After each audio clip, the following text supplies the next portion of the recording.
Selamat datang kembali di Bahas Anime, di mana kita bongkar habis semua misteri, teori, dan update terbaru dari dunia One Piece. Dan kali ini, kita akan bahas sesuatu yang lagi super hangat, manga chapter Fabulosos 51 yang baru aja dirilis, dan apa yang akan terjadi selanjutnya dalam alur Elbaf yang makin gila ini.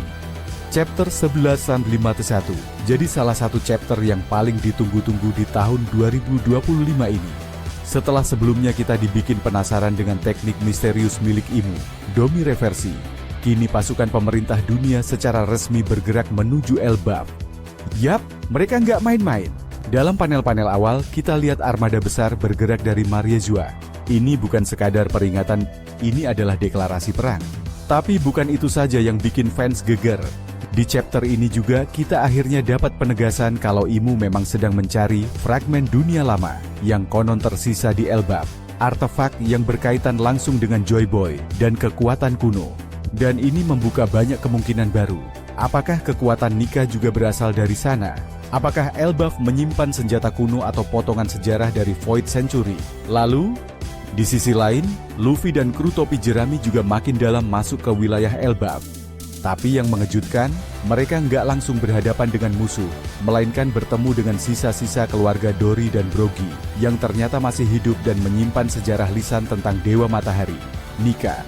Ini momen penting banget, karena untuk pertama kalinya dalam cerita, kita melihat orang-orang raksasa Elbaf menyembah Nika bukan sebagai mitos, tapi sebagai kenyataan historis.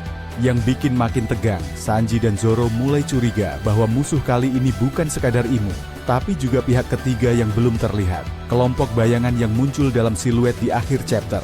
Siapa mereka? Belum diketahui. Tapi spekulasi yang beredar menyebutkan bahwa mereka adalah klan pengguna teknik waktu balik, yang kabarnya adalah leluhur dari Imu sendiri. Chapter ini juga ditutup dengan sebuah kejutan. Blackbeard muncul di bagian selatan Elbaf. Gila, setelah lama tidak muncul, tiba-tiba Teach terlihat sedang memegang benda aneh berbentuk bola hitam kecil, yang disebut sebagai inti kekuatan gelap dari dunia bawah tanah. Bisa jadi, ini ada kaitannya dengan Domi Reversi, atau bahkan dengan senjata kuno ketiga, Uranus. Dan inilah yang membuat manga One Piece makin gila di tahun 2025. Kita tidak lagi hanya bicara tentang One Piece sebagai harta karun. Kita bicara tentang sejarah dunia, konflik para dewa, teknologi dari Void Century, dan kemungkinan akhir dunia yang sesungguhnya. Apalagi setelah chapter 1051 ini, Oda mengumumkan bahwa manga akan libur seminggu, dan chapter 1052 baru akan dirilis tanggal 22 Juni. Artinya, kita akan punya banyak waktu untuk berspekulasi, berdiskusi, dan tentunya membuat teori paling liar. Jadi, gimana menurut kalian? Apakah Imu akan menyerang Elbaf secara frontal? Apakah kekuatan Joy Boy dan Nika tersimpan di sana? Dan apakah kemunculan Teach di Elbaf akan mempercepat perang besar terakhir? Tulis pendapat kamu di kolom komentar. Jangan lupa like, subscribe, dan aktifkan lonceng notifikasi karena kita akan terus bahas semua update tergila dari dunia One Piece hanya di Bahas Anime. Sampai jumpa di video selanjutnya.